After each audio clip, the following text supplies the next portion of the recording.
शुभम करोति कल्याणम आरोग्यम धनसंपदा शत्रुबुद्धिविनाशाय दीपज्योती नमस्तुते। दिव्या दिव्या दीपत्कार कानी कुंडले मोतीहार दिव्याला पाहून नमस्कार। दिवा लावला देवांपाशी उजेड पडला तुळशी पाशी माझा नमस्कार सर्व देवी देवतांपाशी। एक लक्ष्मी बैस ग बाजे आमचं घर तुलाच साजे। तिळाचे तेल कापसाची वात दिवा जळो मध्यानात। घरातली इडापिडा बाहेर जाओ बाहेरची लक्ष्मी घरात येवो। घरच्या सर्वांना उदंड आयुष्य लाभो। रामकृष्ण हरी मंडळी श्री स्वामी समर्थ। यंदा 24 जुलै गुरुवार 2025 या दिवशी आलेली आहे दिव्याची अमावस्या, जिला आषाढ अमावस्या असं देखील म्हटलं जातं। दिव्यांची आवस या नावाने देखील ओळखलं जातं। या आषाढ अमावस्येला आपल्याला दीपपूजन करायचं आहे। घरामध्ये दीपपूजन कधी करावे, कसे करावे, शिवाय या दिवशी कणकेचे दिवे बनवले जातात। तर हे कणकेचे दिवे कसे बनवायचे, या दिवशी मुलांचे औक्षण कसे करायचे, का करायचे, याबद्दलची संपूर्ण माहिती आजच्या व्हिडिओमध्ये तुम्हाला मिळणार आहे। त्यासाठी अतिशय साधा सोपा व्हिडिओ तुमच्यासाठी घेऊन आले। व्हिडिओ शेवटपर्यंत आवर्जून पहा। चॅनलवरती नवीन असाल तर नक्की सबस्क्राइब करा। चला तर मग आजच्या व्हिडिओला सुरुवात करूया। आपल्या संस्कृतीमध्ये दिव्याला फार महत्त्व आहे। प्राणाला देखील प्राणज्योत म्हटलं जातं। घरातील इडापिडा टळून अज्ञान रोगराई दूर करून ज्ञानाचा प्रकाश पसरवण्यासाठी दीप प्रज्वलन केलं जातं। तिमिरातून तेजाकडे वाटचाल करणारे दीप हे एक महत्त्वाचे माध्यम आहे। हिंदू संस्कृती आणि परंपरेमध्ये दीप प्रज्वलन हा खूप मोठा आणि महत्त्वाचा संस्कार आहे। दिवा हे तेजाचे, ज्ञानाचे आणि प्रकाशाचे प्रतीक मानलं जातं। ज्योतिषशास्त्रानुसार दिव्याला सकारात्मकतेचे प्रतीक आणि दारिद्र्य दूर करण्याचे साधन मानण्यात येते। घरामध्ये दररोज दीप प्रज्वलन करणं शुभ मानलं जातं। त्यामुळे घरामध्ये दिवा प्रज्वलन केल्यामुळे आपल्या घरातील नकारात्मक ऊर्जा नष्ट होऊन घरामध्ये सकारात्मक वातावरण तयार होतं। ही पूजा आपल्याला आषाढ अमावस्येला करायची आहे। यंदा गुरुवारी 24 जुलै रोजी आषाढ अमावस्या आलेले आहे। या दिवशी सायंकाळी आपल्याला ही जी पूजा आहे तर ती करायची आहे। जास्तीचं साहित्य आपल्याला लागणार नाही। आपल्या ठेवणीतले असो किंवा आपल्या वापरातले असो जे काही दिवे आहेत, समया आहेत, ते घासून पुसून स्वच्छ लकलकीत करून घ्यायचे आहे। त्यानंतर आपल्याला गणपती बाप्पांची पूजा करण्यासाठी, अभिषेक करण्यासाठी स्वच्छ पाणी आणि दूध लागणार आहे किंवा पंचामृत घ्या। काही फुले घ्यायची आहे, थोडेसे तांदूळ लागणार आहेत। प्रसाद म्हणून तुम्ही नैवेद्य म्हणून इथे ज्वारीच्या लाह्या किंवा साळीच्या लाह्या किंवा गोड कणकेचे गोड दिवे बनवायचे आहेत। 2 विड्याची पाने, 1 सुपारी, फुलवाती, साध्या वाती घेतलेले आहेत, हळदी कुंकू घेतलेलं आहे। एवढं साहित्य आपल्याला लागलेलं आहे। त्यानंतर जे काही तुमच्या घरामध्ये दिवे आहेत ते दिवे घ्यायचे आणि कणकेचे गोड दिवे आपल्याला बनवून घ्यायचे। कणकेचे गोड दिवे म्हणजे काय, म्हणजे आपले जे काही आपली गव्हाचं पीठ असतं ते गव्हाचं पीठ वाटीभर घ्यायचं। त्यामध्ये आपण थोडासा खिसलेला गूळ घालायचा। वाटीला आपण पाववाटी गूळ घालायचा, थोडंसं अर्धी वाटी पाणी घालायचं आणि याच्या आपल्याला पीठ मळून गोड दिवे बनवायचे। त्यामध्ये मीठ टाकायचं नाही। हे दिवे जे बनवल्यानंतर आपण ते उकडवून घ्यायचे आहे। तर असे गोड दिवे अमावस्येच्या दिवशी बनवले जातात।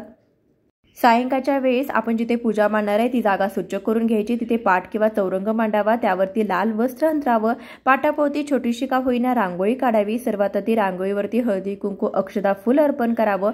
भूमिपूजन करून झाल्यानंतर आपल्याला एक दिवा प्रज्वलित करून घ्यायचा आहे। एक दिवा लावून घ्यायचा, अक्षतांचं आसन ठेवायचं, हळदी कुंकू व्हायचं, त्यावरती दिवा ठेवायचा, दिवा प्रज्वलित करायचा। दिव्याला हळदी कुंकू पुष्प अक्षता व्हायच्या, नमस्कार करायचा आणि पूजेला सुरुवात करायची। स्वतःला देखील हळदी कुंकू लावून घ्यायचं। त्यानंतर एखाद्या तामणामध्ये छोटीशी सुपारी आपण गणपती स्वरूप ठेवणार आहोत किंवा तुम्ही देवघरातील गणपतीची मूर्ती ठेवली तरी सुद्धा चालेल। पहिल्यांदा 5 पळ्या पाण्याने, परत 5 पळ्या पंचामृताने किंवा कच्च्या दुधाने, त्यानंतर 5 पळ्या स्वच्छ पाण्याने आपल्याला स्नान घालून घ्यायचं आहे। गणपतीची पूजा करत असताना मनोमन आपण ओम गण गणपते नमः या मंत्राचा जप करायचा आहे। त्यानंतर सुपारी बाजूला करून ती स्वच्छ करून घ्यायची आहे। कपड्याने स्वच्छ पुसून घ्यायची आहे। यानंतर विड्याची जोड पाने घ्यायची आहे, त्यावरती आपल्याला थोड्याशा अक्षता टाकायच्या आहेत। अक्षतावरती हळदी कुंकू व्हायचं आहे। त्यानंतर आपण गणपती स्वरूपची सुपारी घेतली होती ती सुपारी याच्यावरती ठेवायची आहे। गणपती बाप्पाला देखील हळदी कुंकू अक्षता फूल व्हायचं आहे। अशी बाप्पांची पूजा करायची आहे आणि त्यानंतर आपण आपल्या पूजेला सुरुवात करायची आहे। यानंतर आपण जेवढे तुमचे दिवे असेल तर त्या दिव्यांना आसन म्हणून आपण प्रत्येक ठिकाणी थोड्याशा अक्षदा वाहणार आहोत। तुम्ही एखाद्या झाडाचं फान किंवा विड्याचं पिंपळाचं पान ठेवलं तरी सुद्धा चालेल। ज्या अक्षदा ठेवल्या होत्या त्यावरती हळदी कुंकू वाहून घेतलं, त्यावरती आपण निरांजन समयी जी काही तुमच्याजवळ दिवे आहेत तर ते दिवे ठेवून घ्यायचे आहेत। त्यानंतर दिव्याला देखील आपल्याला हळदी कुंकू व्हायचं आहे, दिवेची पूजा करून घ्यायची आहे। काही ठिकाणी हे सर्व दिवे प्रज्वलित केले जातात, काही ठिकाणी फक्त एकच दिवा प्रज्वलित केला जातो। तुमच्याकडे जशी पद्धत आहे त्या पद्धतीने तुम्ही करू शकता। हवे तर सगळे दिवे तुम्ही प्रज्वलित करू शकता किंवा तुम्ही काहीच दिवे प्रज्वलित केले तरी सुद्धा चालेल। त्यानंतर यामध्ये आपण वाती घालून घेतल्या, तेल घालून घेतलं, त्यानंतर हे दिवे जे आहे तर ते प्रज्वलित करून घेऊया। आषाढ अमावस्येला दीपपूजनाचं महत्त्व असल्याने या दिवशी दीप अमावस्या असं देखील म्हटलं जातं। आपण दिवाळीमध्ये जसे दिवे लावतो त्याच प्रकारे आपल्याला या दिवशी देखील दिवे लावायचे आहेत। दिवाळीची पूजा देखील अमावस्येला असते, आषाढी अमावस्येला देखील आपण दीपपूजन करून पूजा करत असतो। त्यामुळे आपल्या घरामध्ये माता लक्ष्मी अखंड वास करते।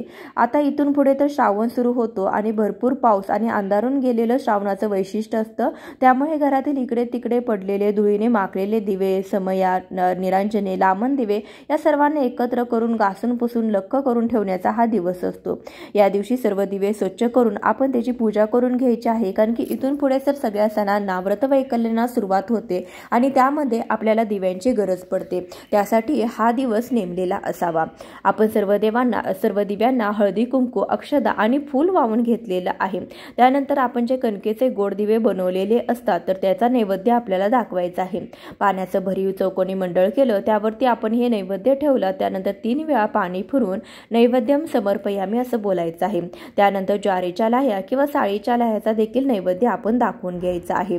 अमावस्येचा दिवस हा वाईट नसून माता लक्ष्मीला अतिशय प्रिय असतो। अमावस्येच्या दिवशी आपण जे काही पूजा अर्चना, जप, तप, उपासना करतो तर त्याचं पुण्यफळ हे आपल्याला अधिक पटीने मिळत असतं।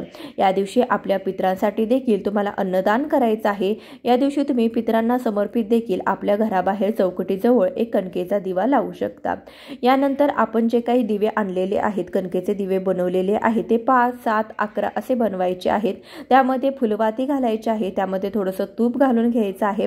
कणकेचे दिवे आपण जे बनवलो त्यामध्ये तूप घालायचं, त्यामुळे तुपामध्ये कायम फुलवात घालायची असते, त्यामुळे फुलवात घालून घ्यायची आहे। या दिव्याने आपल्या घरातील लहान मुलांना ओवाळलं जातं। पहिल्यांदा सर्व देवांना ओवाळून घ्यायचं, त्यानंतर घरातील सर्व देवांना ओवाळून घ्यायचं। त्यानंतर तुमच्या घरामध्ये जी कोण लहान मुले असतील तर त्या लहान मुलांचं औक्षण देखील ह्या दिव्याने करून घ्यायचं आहे। हे दिवे शांत झाल्यानंतर ते दिवे आपण प्रसाद म्हणून घरातील सर्वांनी खायचे आहेत। त्यानंतर तुम्ही दुसऱ्या दिवशी ही पूजा काढायची आहे। पूजा काढत असताना सर्वात आधी उत्तर पूजा करायची, हळदी कुंकू अक्षदा वाहून घ्यायच्या, दिवा लावून घ्यायचा, अगरबत्तीने ओवाळून घ्यायचं। त्यानंतर हे तुम्ही जे दिवे आहेत तर ते घासून पुसून स्वच्छ करून ठेवू शकता आणि जी काही फुले आहेत, निर्माल्य आहे तर ते तुम्ही निर्माल्यामध्ये टाकू शकता।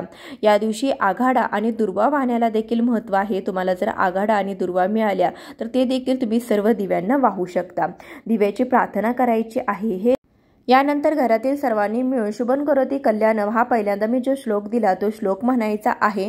दिव्याकडे प्रार्थना करायची आहे की हे दीपदेवा, तू सूर्यरूप अग्निरूप आहेस, तेजामध्ये उत्तम तेज आहेस। माझ्या पूजेचा स्वीकार कर आणि माझ्या सर्व इच्छा पूर्ण कर। दीपपूजा महालक्ष्मीला अत्यंत प्रिय आहे, त्यामुळे पूर्ण वर्षभर दीपपूजेची फलश्रुती आपल्याला मिळत असते। प्रत्येक कुटुंबियांना सुख, शांती, समृद्धी, समाधान, लाभ मिळावा यासाठी आपल्याला अमावस्येच्या दिवशी दीपपूजन करायचं आहे। आता आपण जाणून घेऊया या दिवशी लहान मुलांचं औक्षण का करतात। तर आपल्या संस्कृतीमध्ये दिवा, फुलवात, ज्योती, वात यांना फार महत्त्वाचं स्थान आहे। प्राणाला देखील प्राणज्योत म्हणतात आणि घरातील लहान मुले जे असतात तर ते वंशाचे दिवे देखील त्यांना म्हणतात। इतका हा दीप मानवाशी निगडीत झालेला असतो। दीप म्हणजे काय तर प्रकाश, आणि जेथे प्रकाश असतो तेथून अंधाराला काढता पाय घ्यावाच लागतो। अंधार म्हणजे काय तर संकट आणि दीप म्हणजे काय तर तेज। जिथे तेज असते तिथे संकटही घाबरून पळते। असे दिव्याचे तेज आपल्या मुलांना मिळावे, हर तऱ्हेच्या संकटावर मात करण्याची त्यांना शक्ती मिळावी, यासाठी आषाढ अमावस्येला घरातील लहान मुलांना दिव्यांनी ओवाळलं जातं। आजची मुले ही भविष्यातील जबाबदार नागरिक असतात, त्यांच्यावर चांगले संस्कार घडावेत यासाठी धर्मशास्त्राने सांगितलेला हा विधी आहे. ह्या विधीचा संबंध थेट कृष्णकथेत देखील सापडतो. यमुनेच्या तीरावर दररोज गायी गुरे मृत्युमुखी पडत होती, तेव्हा यमुनेत लपून बसलेला कालिया नाग हे कृत्य करत असल्याचं बाळकृष्णाला कळले. त्याने यमुनेमध्ये उडी टाकून कालिया मर्दन केले आणि त्याच्यावर स्वार होऊन त्याला वश करून बासरी वादन करत गोकुळवासियांना भयमुक्त केले. म्हणून यशोदेसकट सर्व सुवासिनींनी गोपाळकृष्णाची दिव्यांनी आरती ओवाळली आणि त्याच्यासारखे तेज, धैर्य, शौर्य आमच्या मुलांना देखील मिळू देत अशी प्रार्थना केली.